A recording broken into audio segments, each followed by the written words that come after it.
অনেকদিন পর আবার একটা ব্লগ নিয়ে চলে এসেছি। আজকে হচ্ছে বাড়িতে সত্যনারায়ণের পুজো, মানে হচ্ছে আজকে বুদ্ধ পূর্ণিমা। তো সেজন্য আমাদের নতুন বাড়িতে এবার প্রথম হচ্ছে পূর্ণিমার পুজো। তো মা এখন স্নান করতে গেছে, আর আমার মা এসেছে যেহেতু আমার মা এখন ঠাকুরের বাসনগুলো ধুচ্ছে। পুজো এবার আমার শাশুড়ি মাই করবে, আমার শাশুড়ি মা আর বর। আর তো আমার মায়ের যেহেতু আমার ওখানে ঠাকুমা মারা গেছে, সেজন্য কিছু ছোঁয়া দ্বারা করতে পারবে না। তো আমি ওদিকে রান্না করবো, আর এদিকে আমার শাশুড়ি মারা সবাই পুজোতে বসবে। তো চলো, বাড়িতে নতুন সত্যনারায়ণের পুজো হবে আজকে। তোমরা ব্লগটা পুরোটা দেখতে থাকো।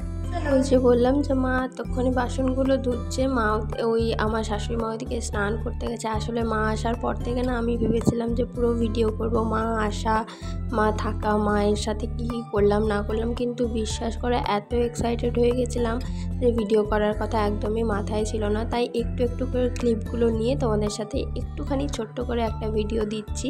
তো এগুলো হচ্ছে আমাদের বাড়ির ফুল, দেখতেই পাচ্ছ। এগুলো কত কষ্ট করেছে বাঁচিয়ে বাঁচিয়ে রেখেছি। যা রোদ গরম পড়েছে, একবার করে তুলে নিয়ে ছাওয়াতে রাখি, একবার করে আবার সেখানেই দিয়ে দিই। তো যাই হোক, এই যে আমাদের সমস্ত কিছু জোগাড়জান্তি হয়ে গেছে, তার মধ্যে পুরোহিত মশাইও চলে এসেছেন। তো এখন হচ্ছে পুজো, আর এদিকে আমি রান্না বান্না সমস্ত কিছু জোগাড়জান্তি করে নিয়েছি। আসলে ভেবেছিলাম যে ভিডিওটা পুরোটা করব, যে বললাম যে কিছুই করা হয়নি, তাই একদমই একটা ছোট্ট ভিডিও ক্লিপ। আর নতুন বাড়িতে আসার পর আজকেই হচ্ছে আমাদের প্রথম নারায়ণের পুজো। এদিকে মাও আমার বসে আছে, আর এদিকে আমি আমার ছেলেকে স্নান টান করি, একদম রেডি করিয়ে দিয়েছি। ও তো একটুও ঠাকুর ঘরে থাকতে চাইলো না। তো এদিকে হচ্ছে জামা কাপড়গুলো সব কাচাকুচি হয়ে গেছিলো, তখন শুকোতে দেওয়া ছিল, এবার ওগুলো নিচে নিয়ে আসবো।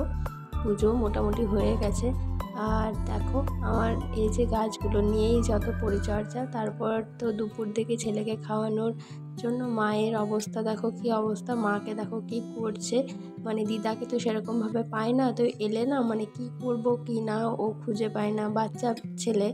যাই হোক, এখন তো মা খাইয়ে দিচ্ছে। আমার মা এলে না আমার অনেকটা টেনশন মুক্ত হয়। আমার মা এখানে আসেই না, মানে গোনা কতে হয়তো 2 থেকে 3 বার এসেছে, তাও থাকেনি, একবেলার জন্য আসে আবার চলে যায়। তো এবার আমরা গিয়েছিলাম বাড়ি, তো মাকে একদম চাপটা করে তুলে নিয়েই চলে এসেছি যে এখন আমার সাথে কিছুদিন থাকো। তো যাই হোক, কিছুদিন থাকা মানে ওই 2 থেকে 3 দিন থাকলো, তারপরেই চলে গেল। এখন ভিডিওটা যখন দিচ্ছি তখন নিজের বাড়ি চলে গেছে। এদিকে আমি রান্নাবান্না বসিয়ে দিয়েছি, ভাত ডাল পোস্ত।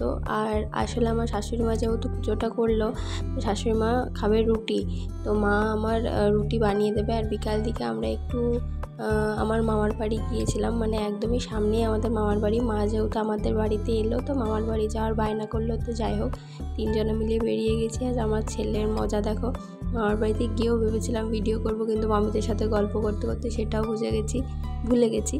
যাই হোক, এই হচ্ছে আমাদের পানাপুকুর, মানে মামার বাড়ির পানাপুকুর। আমার না এই পুকুরে এই বাড়িতে অনেক স্মৃতি, কারণ আমি তো ছোট থেকে এখানেই মানুষ হয়েছি। তো যাই হোক, খুব ভালো গেল দিনটা। আর তারপরের দিন আমার মা বাড়ি চলে গেল, সেটাই আমি দেখিয়ে দিলাম।